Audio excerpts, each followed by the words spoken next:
एक दुसरा एक प्रश्न आहे की आता तुम्ही बेस्टची निवडणूक लढलात आणि अनेकांना असं वाटत होतं की उद्धव ठाकरे आणि राज ठाकरे यांचं युनियन आहे, काहीतरी एकत्र आलेले आहेत आणि बेस्टमध्ये पहिला मराठी एकजुटीचा परिणाम दिसणार आणि बेस्टची इलेक्शन ही शिवसेना मनसे जिंकणार. तर तुम्ही काहीतरी 6-7 जागा जिंकल्या, शशांक राव यांनी 16-17 जागा जिंकल्या. तर काय झालं बेस्टमध्ये नक्की काय झालं? मी पहिलं तर तुम्हाला सांगू का, मी मागील 20 वर्षापासून सहकारामध्ये काम करतो. बरं. मुंबई जिल्हा बँक प्रवीण दरेकरांच्या नेतृत्वात आम्ही लढतो, सहकार संघ लढतो, हाऊसिंग फेडरेशन लढतो, राज्य संघ असेल, मुंबई हाऊसिंग फेडरेशन असेल, अनेक संघ, कोऑपरेटिव्ह मधले अनेक बँका, अनेक पतसंस्था आम्ही मुंबईमध्ये निवडणुका जिंकत असतो. आता महाराष्ट्रातही जिंकतोय. जे एक काळी बोलायला जायचं की सहकार म्हणजे शरद पवार, आज ती परिस्थिती राहिली नाही.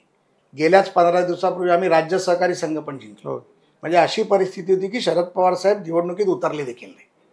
पण आम्ही कधीच निवडणुकांना, सहकारी निवडणुकांना पक्षाचा दर्जा दिला नाही. म्हणजे आम्ही मुंबई बँक जिल्हा बँकेची निवडणूक लढतो त्यावेळेला आमच्याबरोबर काँग्रेसचे पदाधिकारी असतात, राष्ट्रवादी असते, शिवसेना खुद्द दस्तूर खुद्द सकाळचे कोंबडे संजय राऊतांचे बंधू देखील आमच्याबरोबर एकत्रित लढतात.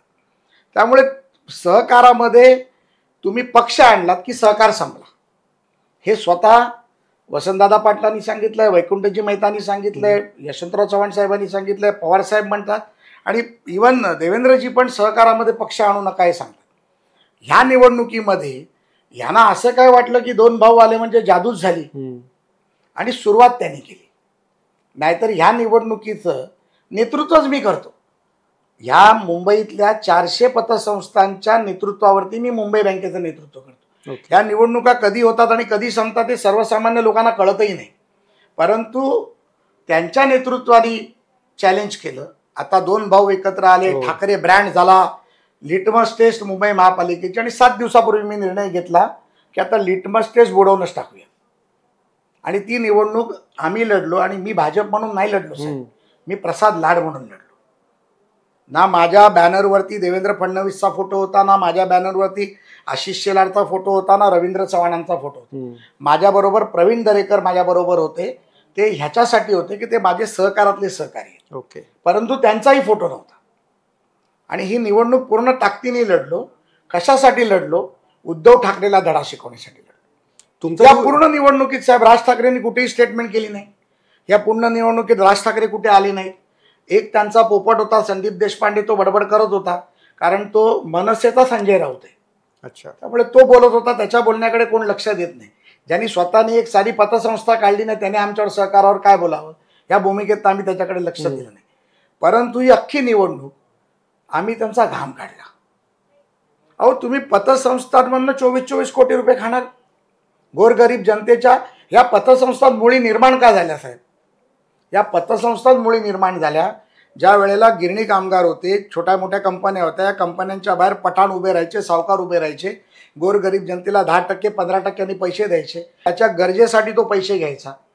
तर ती व्यवस्था बंद पडावी म्हणून या कर्मचारी पतसंस्था निर्माण, बरोबर, त्यांच्या अडीअडचणीला पैसे द्यायचे. आणि त्याच्यातून तुम्ही 6-6 बंगले 24-24 कोटीच्या लोणावळ्यात घेतात. हे कोणी घेतले बंगले? हे शिवसेना प्रणित जी कोण पतसंस्थेत होते, त्यांनी सारंग होते, ते कोण काका सामंत होते. म्हणजे एवढा तुम्ही भ्रष्टाचार करता आणि मग त्यांचा राजीनामा घेता. सोशल मीडियाच्या भाऊ गर्दीत विश्वासार्हतेने चकाकणारे नाव म्हणजे लेट्सअप मराठी. सगळ्यांना, सगळ्या नागरिकांना ती स्पीच, ती लेट्सअप वरील मुलाखती म्हणजे विचारांचा खजिना. त्यानंतरच्या निवडणुकीमध्ये मला सोडून गेले. बातम्या केवळ वस्तुस्थिती सांगणाऱ्या, न प्रोपगंडा, फक्त जनतेचा अजेंडा.